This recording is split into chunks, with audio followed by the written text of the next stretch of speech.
It's 2 a.m., and your body knows something before you're willing to admit it. You're not resting, you're rehearsing, running the money problem again, the ache in your side again, the decision waiting for you tomorrow again. Somewhere under all of it, one thought slips out that you'd never say out loud. Is God even paying attention to any of this? You believe he's near, but dread is sitting on your chest like something with weight, something real, and no amount of reciting "God is good" is touching it tonight. Your prayers have started sounding less like talking to someone, more like a list you're too afraid to stop checking. So give God your fear of tomorrow. But first, sit with the question that's actually been keeping you up. What if the vigilance you've been calling faithfulness was never protecting you at all? It's late and the house is quiet, but your mind is not. You're lying there in the dark, and somewhere between one breath and the next, your thoughts have wandered off again, down the same worn path they always take. What if the money doesn't stretch far enough this month? What if that ache in your body means something serious? What if the people you love drift further away? What if the decision waiting for you tomorrow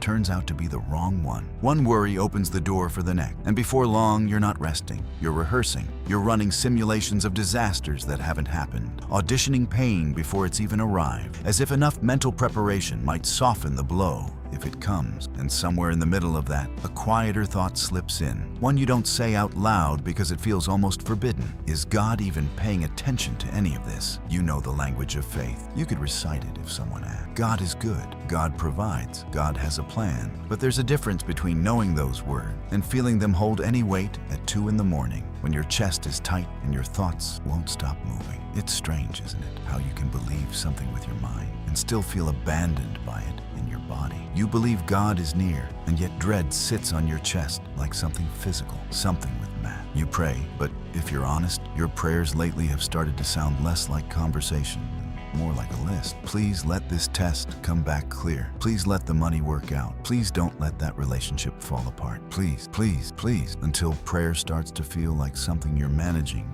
instead of someone you're meeting. You come to God with the weight already in your hands, set it down for a moment, and then pick it right back up on your way out, because somewhere inside you, it feels irresponsible to actually let it go. This is the strange and exhausting place so many people live in, not because they don't believe in God, but because their minds haven't yet learned what to do with a future they can't see. It's not weakness. It's not a lack of faith in the way you might have been taught to think about it. It's something quieter and more human than that. It's a mind trying to protect you the only way it knows how, by staying one step ahead of the pain. If I can just think about it enough, some part of you reasons, I'll be ready. If I imagine the worst, it won't catch me off guard. That's the logic anxiety runs on, and it feels like responsibility. It feels like care. It even feels, at times, like a kind of faithfulness. Staying alert, staying prepared, refusing to be naive about how hard life can be. But underneath that logic is a quiet, exhausting lie that your vigilance is what's holding things together. That if you stopped running the scenarios, stopped bracing for impact, something terrible would slip through unnoticed. So the mind keeps working overtime, keeps circling the same unanswered questions, keeps trying to solve a future that hasn't even arrived yet. And in doing so, it steals something precious from you. It steals today, because while you're busy rehearsing tomorrow's disasters, you're not actually here.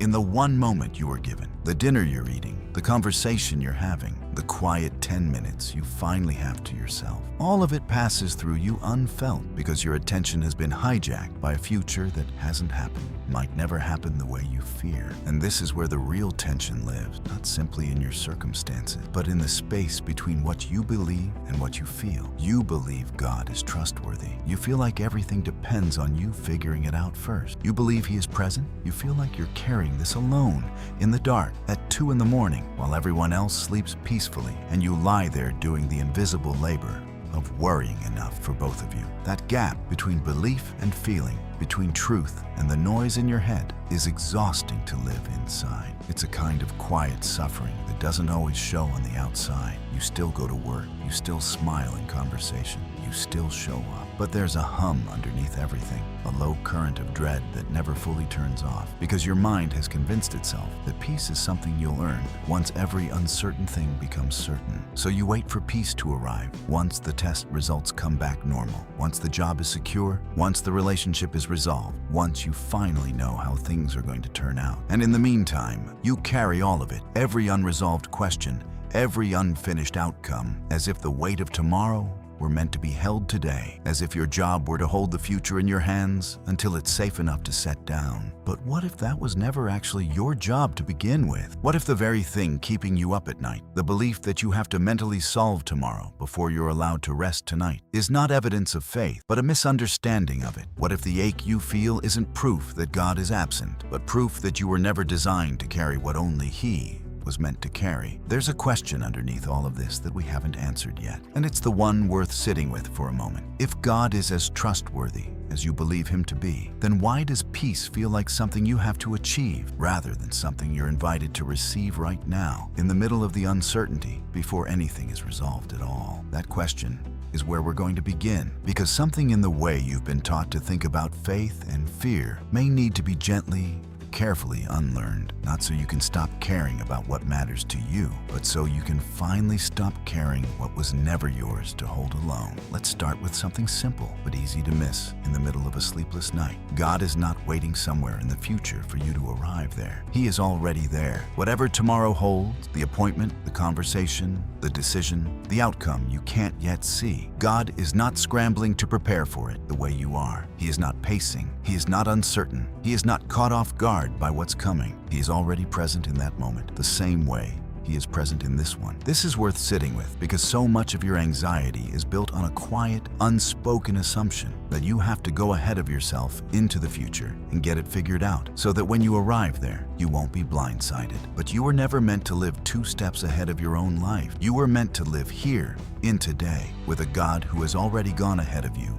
into tomorrow. Think about how provision actually works in the pattern Scripture described. It doesn't come as one massive delivery, handed to you all at once so you can relax for the next 10 years. It comes daily, enough for today, strength for today, wisdom for today. This is not God being stingy with you, giving you only a little at a time. It's God inviting you into a rhythm your mind was actually built for. One day, fully lived, fully trusted, instead of the exhausting rhythm you've adopted, which is trying to live 30 days at once, all of them uncertain, all of them unresolved, all of them pressing down on you tonight. No wonder you're tired. You've been attempting to carry provisions for a future God never asked you to store up in advance. He gives what's needed when it's needed, not before. And there's a kind of trust required in that rhythm that your mind has not yet learned to rest into. Here's the misunderstanding that keeps so many people stuck in this exhausting cycle. The belief that peace is a reward you receive after every uncertainty gets resolved. That once you know how the health scare turns out, once you understand how the finances will work, once the relationship stabilizes, then finally you'll be able to breathe. But if peace is something that only arrives after uncertainty disappears, you will never actually have it, because life will always hand you a new uncertainty the moment the old one resolved. There will always be another unknown, another decision, another version of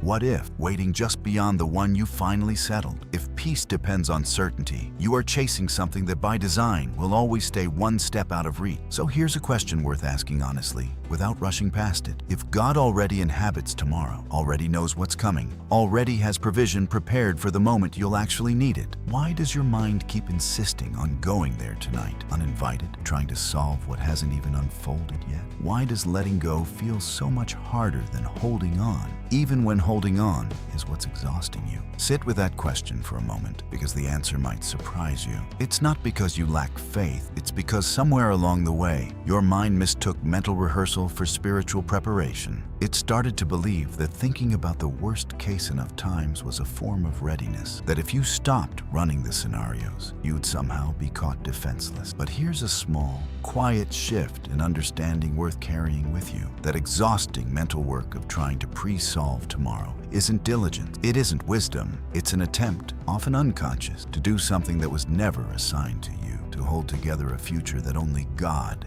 is meant to hold. You were never given the job of managing what hasn't happened yet. That job was never yours. And carrying a job that was never yours will always feel heavier than it should, because you're not equipped for it. Not because something is wrong with you, but because it was never meant to fit in your hand to begin with. This doesn't mean pretending the future doesn't matter, or refusing to plan, or acting as though wisdom and foresight have no place in a life of faith. It means recognizing the difference between preparing wisely for what's ahead and trying to emotionally resolve it before it arrives. You can make a decision, take a next step, have a conversation. Those are acts of faithful stewardship. But lying awake, trying to feel certain about an outcome that hasn't happened yet, trying to arrive at peace by outthinking every possible danger. That's not stewardship. That's a mind carrying weight it was never designed to carry alone. So tonight, or whenever this thought finds you in the middle of your own spiral, there's a small practical shift worth trying. When your mind starts reaching forward into tomorrow, gently notice it, not with frustration at yourself, not with shame for doing it again, just a quiet awareness. There it goes again, trying to solve what isn't mine to solve tonight. And then, instead of following that thread all the way down, picture setting it back down in the place it belongs, which is tomorrow, in the hands of the one who's already there. This isn't about forcing your mind into instant calm. It's about practicing, again and again, the simple act of releasing what was never meant to be held tonight. Because tomorrow's going to come, whether you rehearse it or not. And when it does, the provision, the strength, the wisdom you'll actually need will meet you there. Not because you managed to think your way into being ready, but because that's simply how this has always worked. Daily bread, not stockpiled anxiety. And that shift, however small it feels right now, is the beginning of a very different way to hold your life. But there's still a deeper question underneath this one. Because knowing this doesn't automatically silence the noise in your head. The mind doesn't just stop spiraling because it's been given a good reason to. So we have to ask something harder next. Why does your mind keep insisting these fears are true, even when nothing has actually happened yet? That's where we're headed next. Here's something worth examining closely because it quietly shapes almost every anxious moment you experience. The thoughts running through your mind at 2 in the morning feel true. They feel certain, urgent, undeniable. But feeling true and being true are not the same thing, even though your body responds to both as if they were identical. When your mind says the diagnosis will be bad, or the money won't come through, or the relationship is going to fall apart, your heart rate rises, your chest tightens, your breathing shortens, your whole body reacts as though the outcome has already happened, but it hasn't. What's actually happening is that your mind has generated a prediction, dressed it up as a fact, and your body believed it without asking for evidence. This matters more than it might seem, because so much of your anxiety isn't really about the future at all. It's about believing untested assumptions and treating them as settled truth. The mind, especially a tired or anxious mind, doesn't naturally distinguish between this might happen and this is happening. It collapses possibility into certainty, and once that collapse happens, the fear feels justified, even righteous. You're not just imagining the worst. You're convinced you're being realistic, responsible, clear-eyed about how bad things can get. But ask yourself honestly, how many of the disasters you've mentally rehearsed over the years actually came true exactly the way you pictured them? Most of what you feared never arrived, and the few hard things that did arrive rarely looked the way your anxious rehearsal predicted. The rehearsal didn't protect you. It only cost you the peace of the days leading up to whatever actually happened. This is where a deeper misunderstanding often hides, one that's easy to miss because it doesn't announce itself directly. The quiet belief that God's silence means God's absence. When answers don't come on your timeline, when the door doesn't open, when the situation doesn't resolve the way or when you hoped it would, the mind interprets that delay as abandonment. Surely if God cared, he would have said something by now. Surely if he was truly near, this wouldn't still be unresolved. But silence and absence are not the same thing, even though they feel identical from the inside. A parent can be fully present in a room, watching closely, caring deeply, and still choose not to speak in every single moment. Presence doesn't always announce itself through immediate response. Sometimes it moves quietly, working in ways you can't yet perceive, not because it's withdrawn, but because it's unfolding on a timeline you don't have access to. This raises an honest question worth sitting with rather than rushing past. Why does God let the waiting stretch on instead of simply answering right away and sparing you the discomfort of uncertainty? It would be so much easier, wouldn't it, if he simply spoke clearly and immediately every time you needed direction or reassurance? And yet, the waiting itself seems to be part of something you can't fully see from where you're standing. We'll come back to that question more fully later, because it deserves more than a quick answer. For now, what matters most is recognizing this. The length of the wait is not proof of the depth of his care or the lack of it. Your interpretation of the silence has simply been shaped by fear, and fear is a poor narrator. It tells the story it's most afraid of, not the story that's actually true.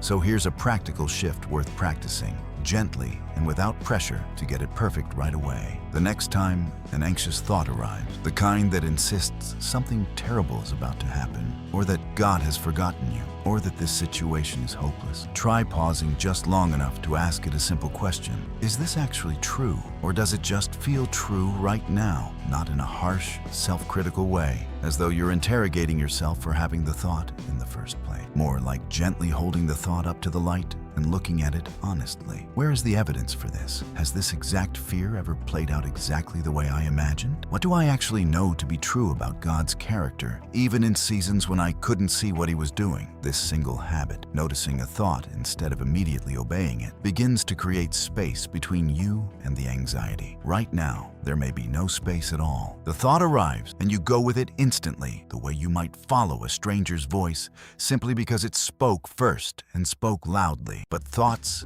are not automatically fact, and fear is not automatically wisdom, even though it often disguises itself convincingly as both. You are allowed to question what your mind insists is certain. In fact, learning to do this gently, consistently, is one of the quiet disciplines that begins to loosen anxiety's grip over time. None of this means forcing yourself to feel certain that everything will turn out exactly as you hope. That would just be trading one kind of false certainty for another. It means learning to hold your fears loosely enough to examine them, rather than gripping them so tightly that they define your reality before anything has even happened. It means recognizing that your mind's confident prediction of disaster is not the same as truth, and that God's quiet timing is not the same as God's absence. There's still more beneath this, because recognizing that a thought isn't automatically true doesn't yet answer what to do with all that mental and emotional weight once you've set the false thought down. If worry has been the way you've processed uncertainty for so long, what replaces it? This is where we have to look honestly at something many people get wrong without realizing it. The way prayer itself can quietly become just another form of worry, dressed in spiritual language instead of the exchange it was always meant to be. That's where we're headed next. There's a quiet pattern worth noticing in how prayer often functions when anxiety has been running the show for a long time. It starts to sound like a transaction, or worse, like a report, an update given to God on everything that's still unresolved, everything that still needs fixing, everything still hanging in the balance. Please let this work out. Please don't let that happen. Please give me an answer soon. And there's nothing wrong with bringing specific requests to God. That's not the issue here. The issue is what happens after the prayer ends. If you leave that moment still gripping the same weight you walked in with, still turning the situation over and over in your mind, still running the same anxious calculations, then something didn't shift. Even though words were spoken, the prayer became one more task on an already exhausting list instead of the exchange it was designed to be. This is worth sitting with honestly, because it's easy to assume that praying about something means you've handed it over. But handing something over and merely mentioning it out loud are not always the same act. You can say the words, "God,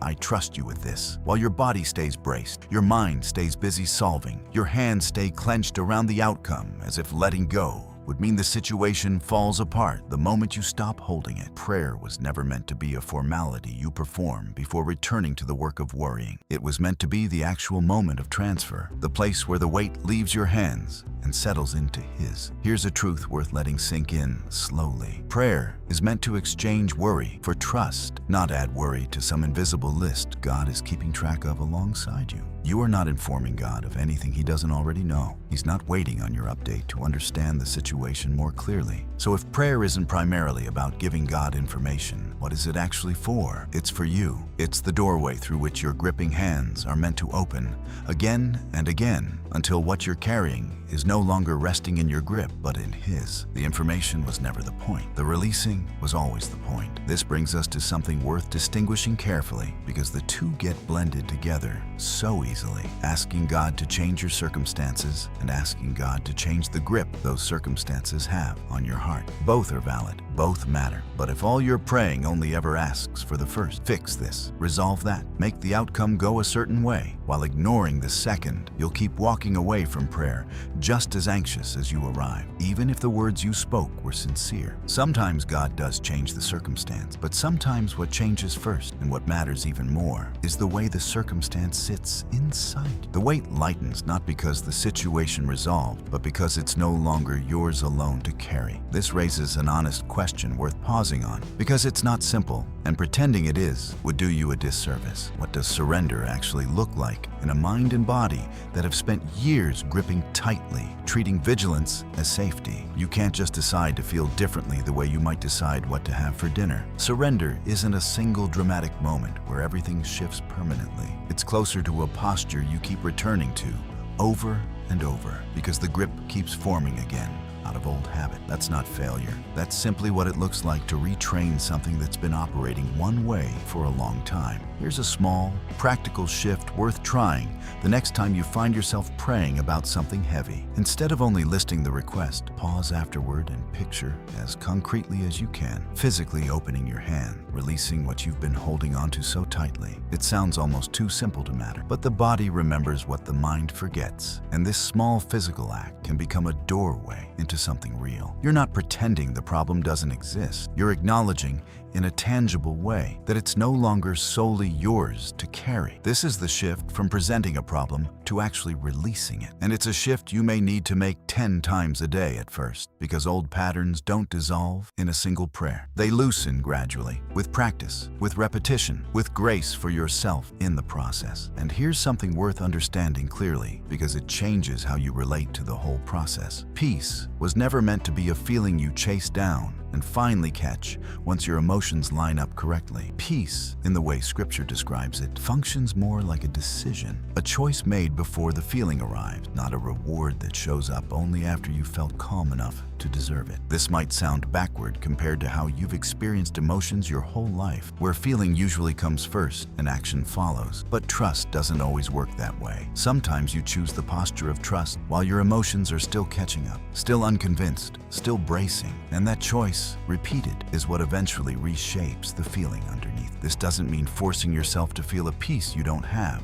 or performing calm for the sake of appearing spiritually put together. It means recognizing that the decision to release comes first, and the settled feeling follows behind it, sometimes slowly, sometimes unevenly, but it does follow. Every time you catch yourself gripping again, you're not back at square one. You're simply being given another opportunity to practice the same release, the same open hands, the same quiet decision to trust rather than manage. There's still something underneath all of this worth exploring, because releasing worry through prayer answers part of the exhaustion, but not all of it. There's still the deeper ache of waiting itself, the sense that time is passing and nothing is changing, that this season feels stalled, unproductive, even wasted. If prayer is meant to be surrender rather than negotiation, what do you do with the waiting that follows, especially when it stretches on far longer than you expected? That's the question we need to sit with next. There's a particular kind of ache that comes with waiting, one that's different from the fear you felt in earlier block. It's not the sharp panic of imagining worst-case scenarios. It's quieter than that, and in some ways, heavier. It's the slow, wearing sense that time is passing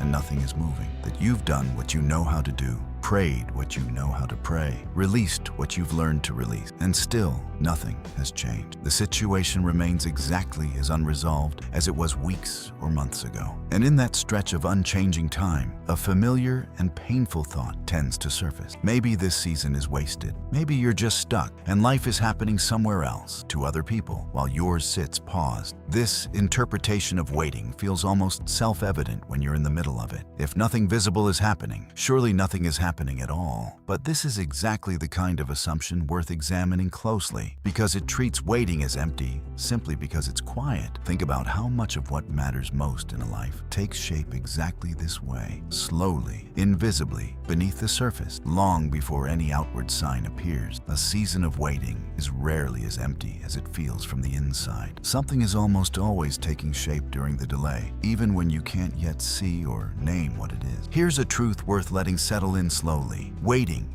is where character and faith are formed, not simply the blank space between the request you made and the answer you're hoping for. This reframes the entire experience, because if waiting is only a gap, then every day spent in it feels like time lost, time you'll never get back, evidence that something has gone wrong or been forgotten. But if waiting is formative, if something in you is actually being built, deepened, or strengthened during this very stretch of time, then the season stops being merely something to endure and becomes something with actual purpose, even while it remains uncomfortable. This creates a real tension worth naming honestly, because understanding waiting intellectually doesn't automatically make it feel less painful. There's still the ache of wanting resolution now, wanting the answer today, wanting to finally exhale instead of continuing to hold your breath through another uncertain week. That longing is not wrong, and nothing about this truth is meant to shame you for wanting relief. But alongside that longing sits a quieter, often overlooked reality. The interior growth happening in you right now, in this unresolved place, is not something that could happen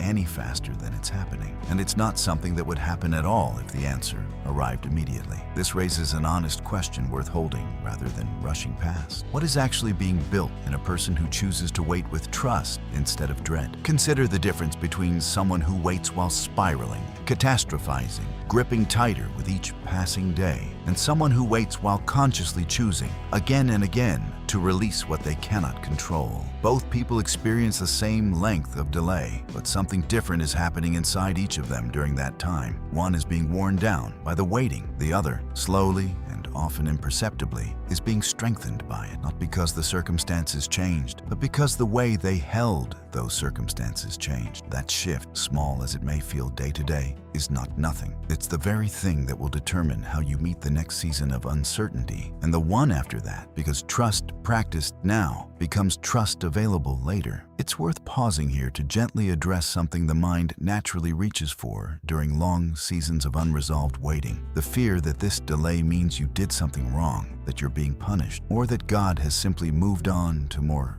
urgent matters and left your situation unattended. This interpretation feels almost inevitable when the wait grows long enough. But delay was never proof of neglect. Some of the deepest, most necessary work in a life takes the longest to complete, not because it's being handled carelessly, but because it's being handled thoroughly. A process rushed is often a process incomplete. If your character, your capacity to trust, your ability to hold uncertainty without collapsing into it is being formed right now, then the timeline that feels frustratingly slow to you may actually be exactly as long as it needs to be. Here's a practical shift worth carrying into the ordinary hours of your day, especially the ones that feel most stalled. Instead of measuring today only by whether the big unresolved thing has changed, look for the smaller faithfulness available to you right now, showing up honestly to the tasks in front of you, choosing patience in a small moment instead of irritation, offering kindness even while you're tired of waiting, continuing to release your grip in prayer even when nothing visible has shifted. These small acts are not distractions from the real waiting. They are the actual substance of it. This is what it looks like to live faithfully inside a season that hasn't resolved yet, rather than merely surviving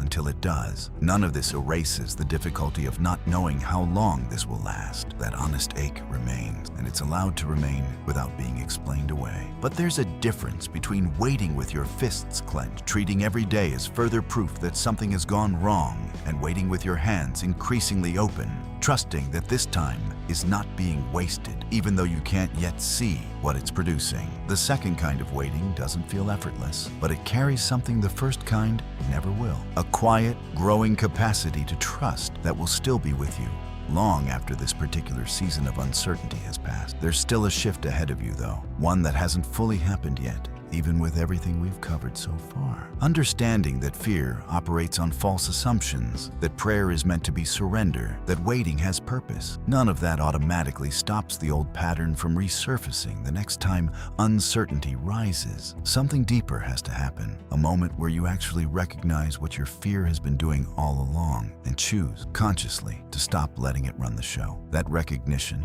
and that choice is where we're headed next. There's a moment worth naming clearly, because it's the hinge everything else has been building toward. It's the moment you finally see, without flinching away from it, what your fear has actually been doing all this time. For so long, the anxious rehearsal, the sleepless calculating, the constant mental bracing for what might go wrong, all of it has felt like responsibility. It has felt like the opposite of neglect, like proof that you take your life and the people in it seriously. But underneath that appearance of diligence has been something quieter and more revealing, an attempt to control what was never within your control to begin with, not through action, but through anticipation, as if enough mental preparation could somehow soften a blow before it lands, or prevent it from landing at all. This is worth sitting with honestly, because recognizing it can feel disorienting at first. If the constant worrying wasn't actually protecting you, wasn't actually keeping anything at bay, then what was it doing all this time, except exhausting you? That's a hard thing to admit, especially after years of believing that vigilance equaled love, that staying alert to every possible danger was simply what a responsible, caring person does. But control and care are not the same thing, even though fear likes to dress itself up as care so convincingly that you rarely question the disguise. Real care shows up in action,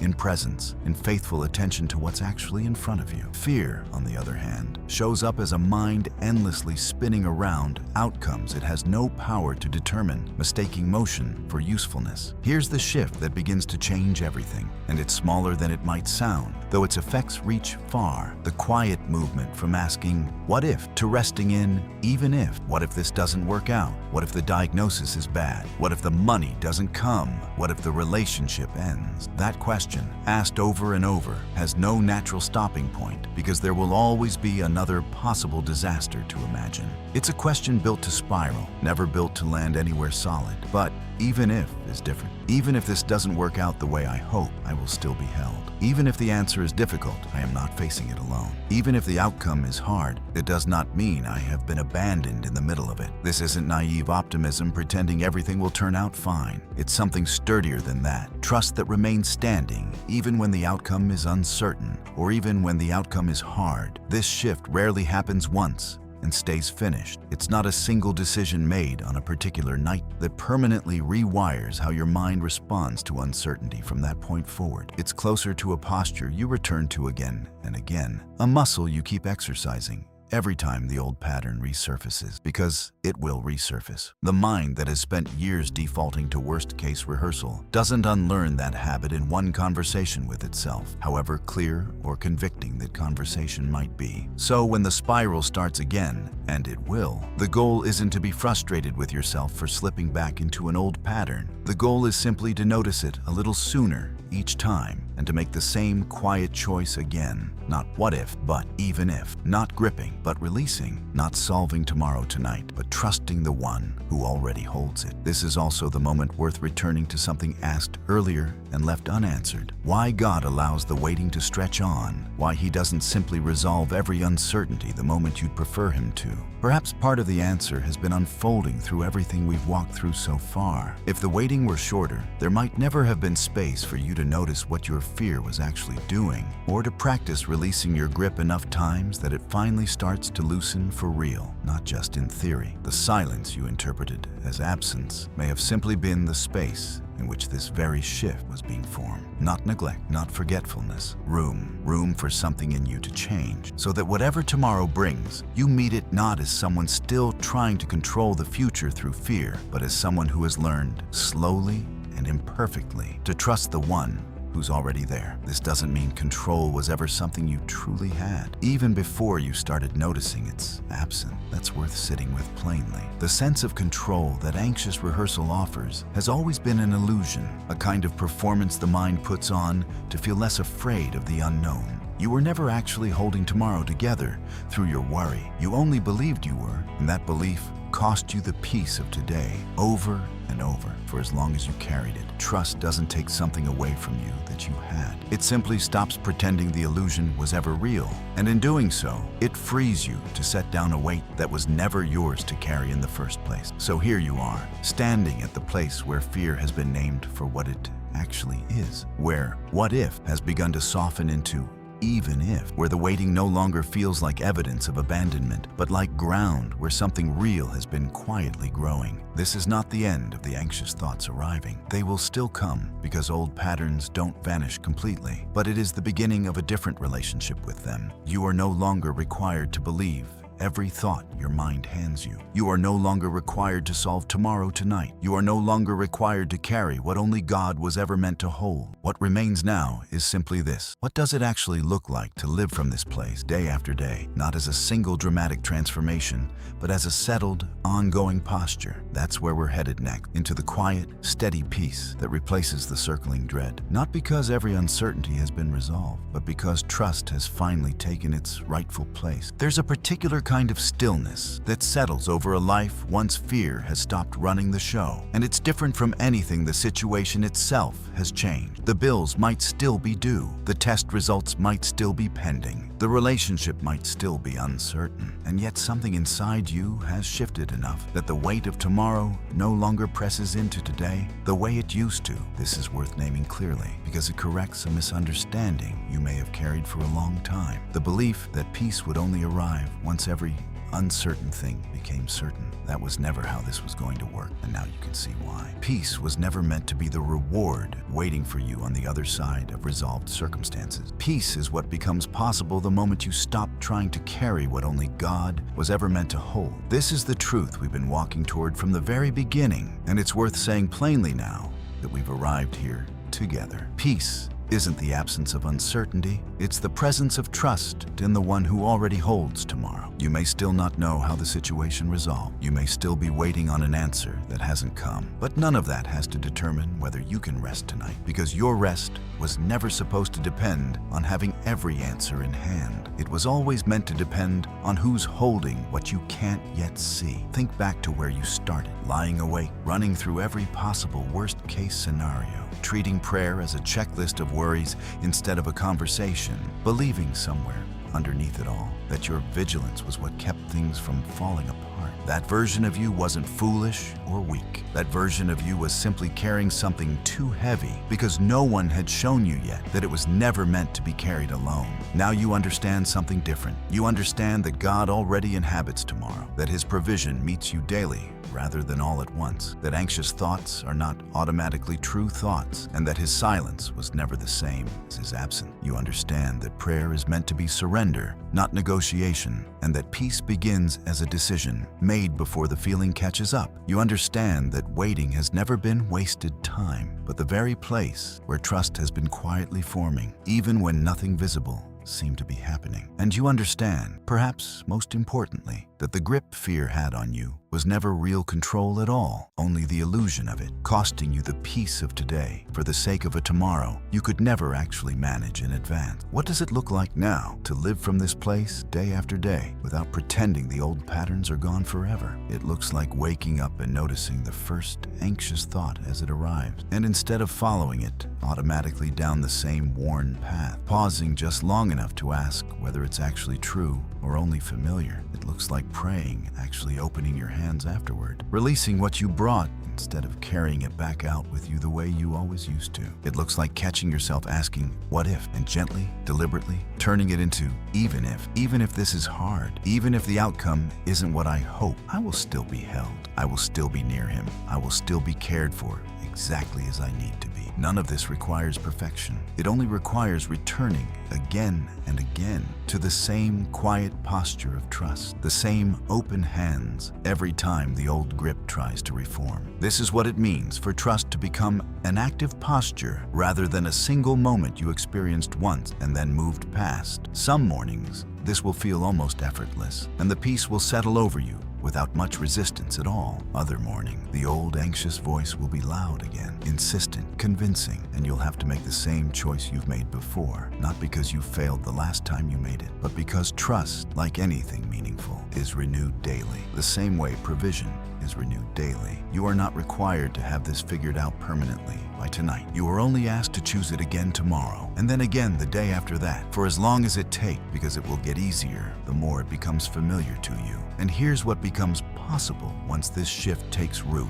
Even imperfectly, even with room still to grow, you can actually rest, not because the uncertain things resolve, but because you're no longer required to solve them before you're allowed to close your eyes. You can be present in the middle of an ordinary day, really present, not half here while your mind runs its usual calculations in the background, because today no longer has to carry the weight of a future it was never meant to hold. You can function and even find moments of real joy in the middle of a season that hasn't fully resolved yet, because your peace was never meant to wait for resolution. It was meant to be available now, in the uncertainty, held not by your understanding of what's coming, but by the character of the one who already holds it. If something in this has spoken to a place in you that's been tired for a long time, quietly carrying more than it was ever meant to carry, take a moment to let that truth settle in before you move on with your day. You don't have to solve tomorrow tonight. You don't have to earn peace by resolving every uncertainty first. You are invited right now, in the middle of whatever you're facing, to open your hands